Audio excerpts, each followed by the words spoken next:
Thank you, Amit Kapoor, for that very, very kind introduction. And good evening, ladies and gentlemen. It's always a pleasure to be at a forum organized by the National Competitiveness Forum.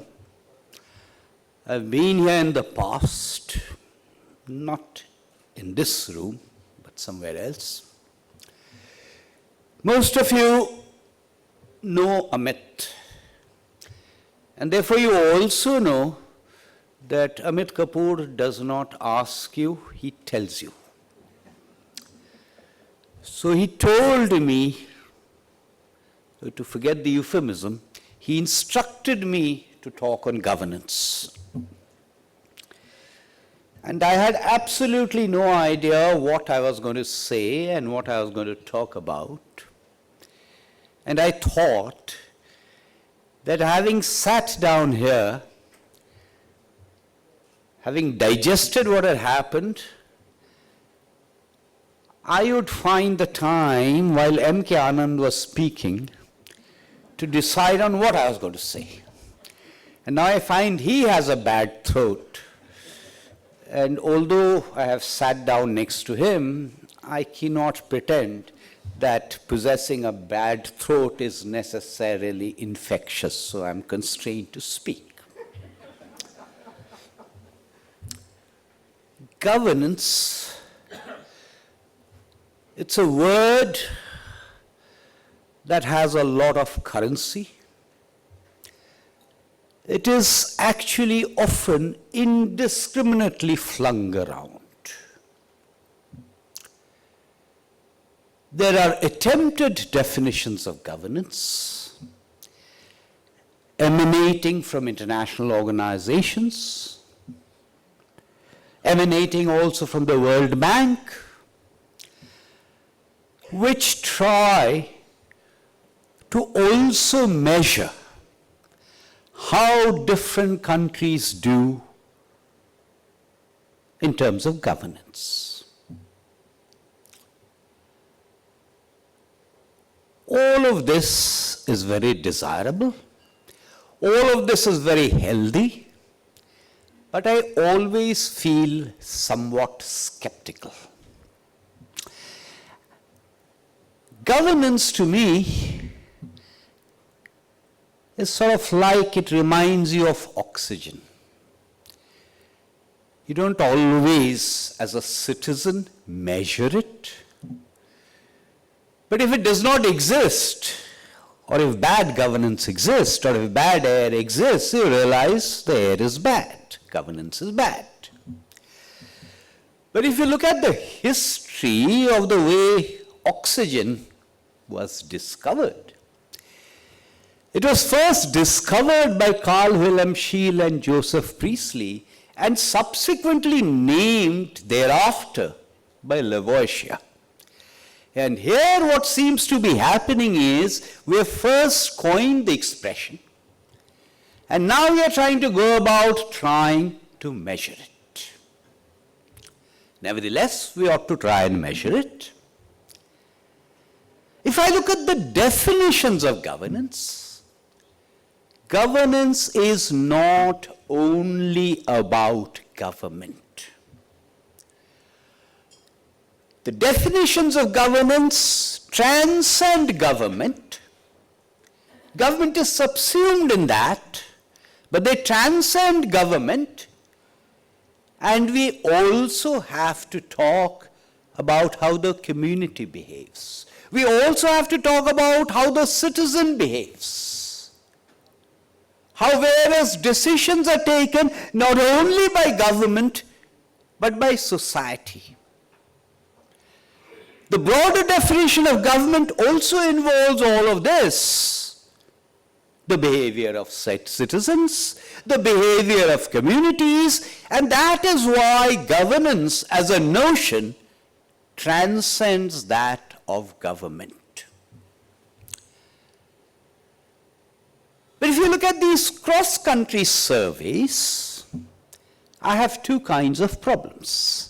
The first kind of problem that I have is sometimes they are based on subjective responses to questionnaires. There are all kinds of problems with subjective response to questionnaires, quite apart from the fact that I am presuming that the respondent who is responding in India is familiar with residing in all the other 192 countries of the world that one is trying to rank. Obviously, that's not the case.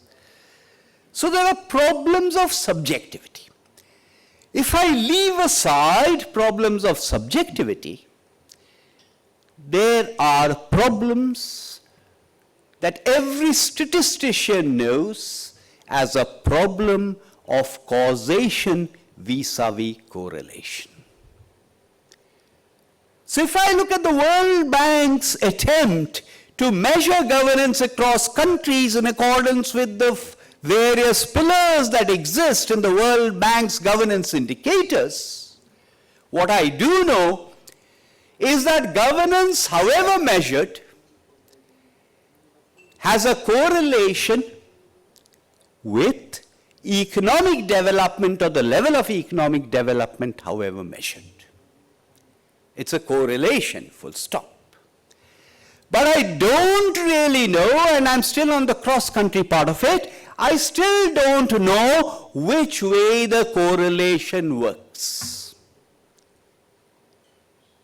When we talk about governance, we tend to be normative, and therefore we tend to suggest that we ought to improve the level of governance, however defined, because it will increase the level of economic development.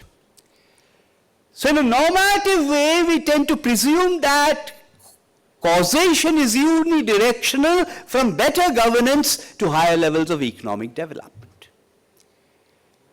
But what happens if the causation is the other way around? What happens if higher levels of economic development actually lead to the countervailing force being exercised, which I will talk about later, which ensures that governance is better? What if the two are correlated because there is no causation between the two at all, but because they are linked through some third variable? As I said, governance has a subset in terms of what government does. All kinds of people now that I work for the government come to me and complain. Government should do this, government should do that, government should become efficient, government should become transparent. All of that is fine. But government is a small island in a broader ecosystem. How do you expect suddenly government to become excellent, to become efficient, when rest of society is not? Let me now move on to another point. So far I have been talking about cross-country comparisons of governance. Once upon a time, data on India, and particularly data on India's states, was somewhat difficult to get. Now data on India's states are easier to get, and therefore all kinds of people have begun to rank India's states in terms of how they perform on governance. Governance is bad in some states, I won't mention which ones. People get very annoyed. Residents from those states get very annoyed. Once upon a time, I used to say, half of India's states are below average. But people got very annoyed. So now I say half the states are above average, and everyone seems to be happy. So I shall not mention the states. And of course, India is large. Of course, India is heterogeneous. Obviously, there are enormous differences across India's states. So we do need to do some comparisons across states.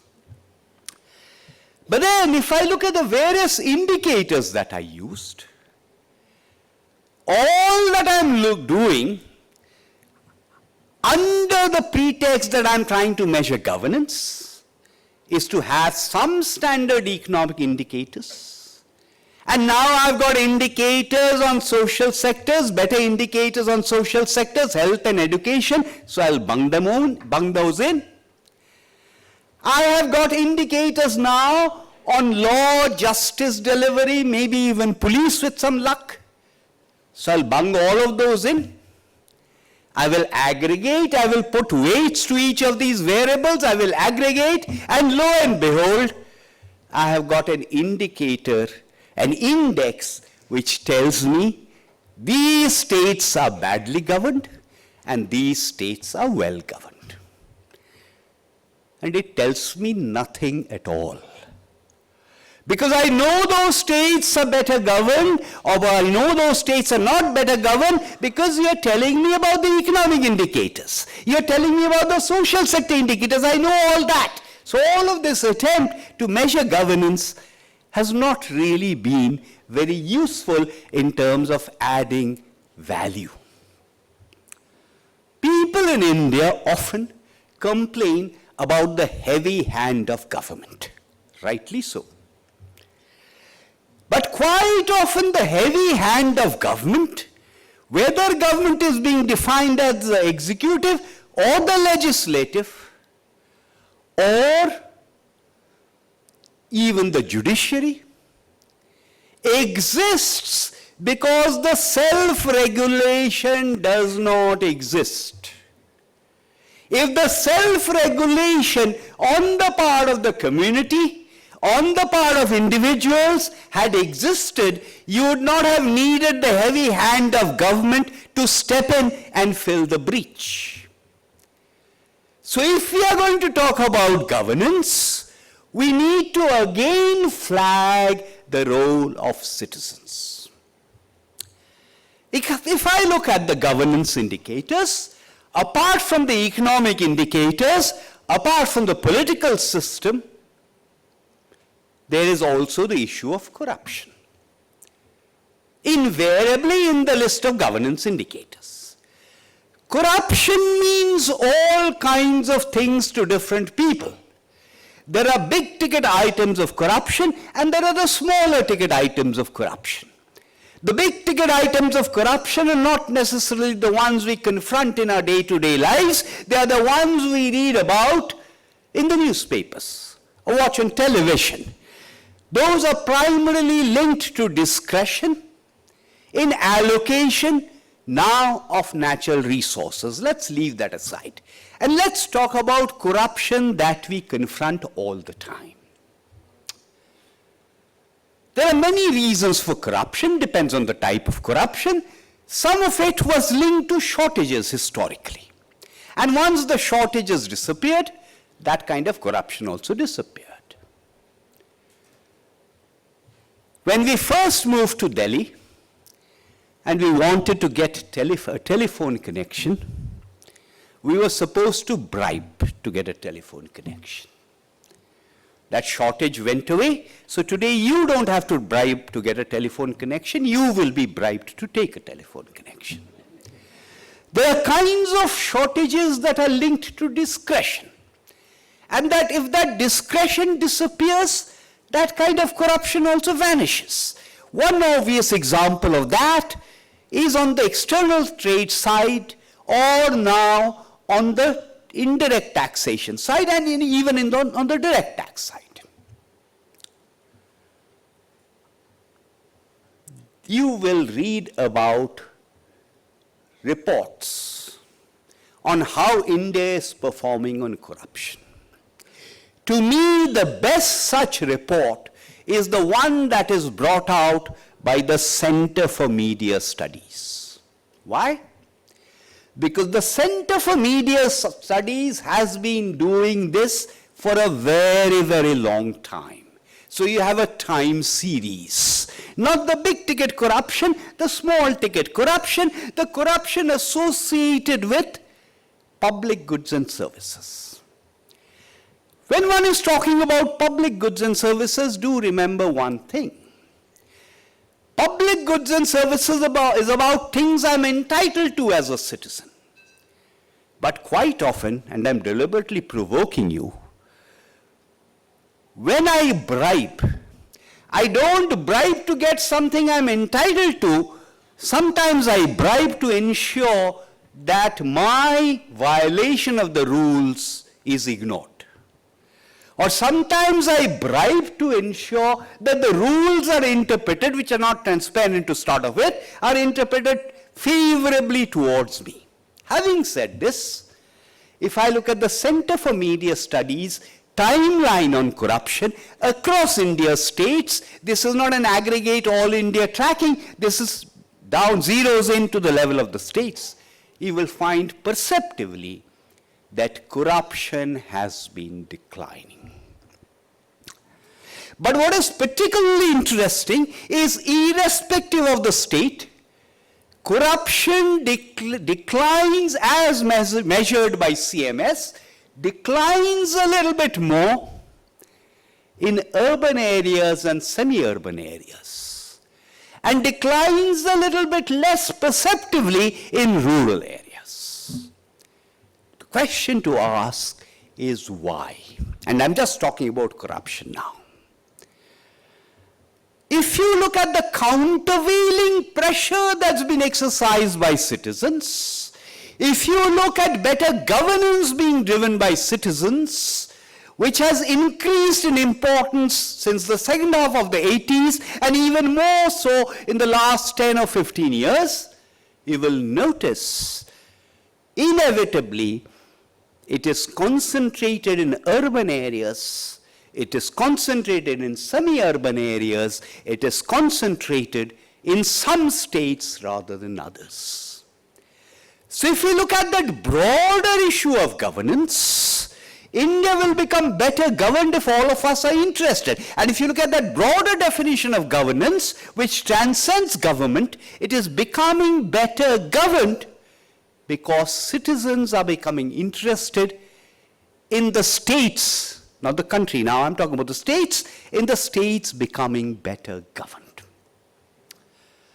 There's also another issue to remember. There is an absolute and there is an increment. And the two can often give you different results. A state that was badly governed 30 years ago will probably still be relatively badly governed today. But it is perfectly possible that the increment in that state, the improvement in that state has been faster. It is just that the distance on the base from which you started was too much. So whenever one is looking at such rankings, including now I should say, some brought out, though the word governance is not mentioned, by Amit Kapoor and his colleagues, you will find that what you find differs enormously across states depending on whether you're talking about the increment or whether you're talking about the absolute base. Final words now. Let me now focus just on the government part of it. Government becoming more responsive, government becoming more transparent, government delivering better public goods and services. What public goods and services? If I ask people in this room to list out what public goods and services you expect government to deliver, you will have a whole long list. But notice in that whole long list, if you are not talking about national security, if you are not talking about state-level security, most of the other public goods and services you expect government to deliver will be delivered by the third tier of government. They will be delivered by panchayats and they will be delivered by urban local bodies. So despite what I said in terms of question marks about cross-country rankings of governance, about interstate rankings of governance, I think the real value addition will come when we begin to zero in on the local bodies. And in terms of expectations about what local bodies should do, we have an enormous amount of lack of capacity, not only in terms of the executive, the civil services which deliver, not at the national level, not at the state level, but now I'm talking about the urban local body level, I'm talking about the panchayat level. Unfortunately, what is also happening is a sufficient amount of decentralization and fiscal devolution is not happening within the states to the level of the local bodies. So admittedly, the citizen countervailing pressure is not enough, but to the extent it exists, it demands that the local bodies deliver better governance. So the demand side pressure comes, but the supply side pressure will come only when there is decentralization within the state. Because after all, several of these public goods require public resources. They require that fiscal devolution. Quite often we talk about the union state fiscal devolution, but what is also important is fiscal devolution and decentralization within the states. And finally, particularly if one is talking about cities, municipal level, we also need to recognize that there's a great deal of multiplicity of authorities. And I'm not talking just about Delhi.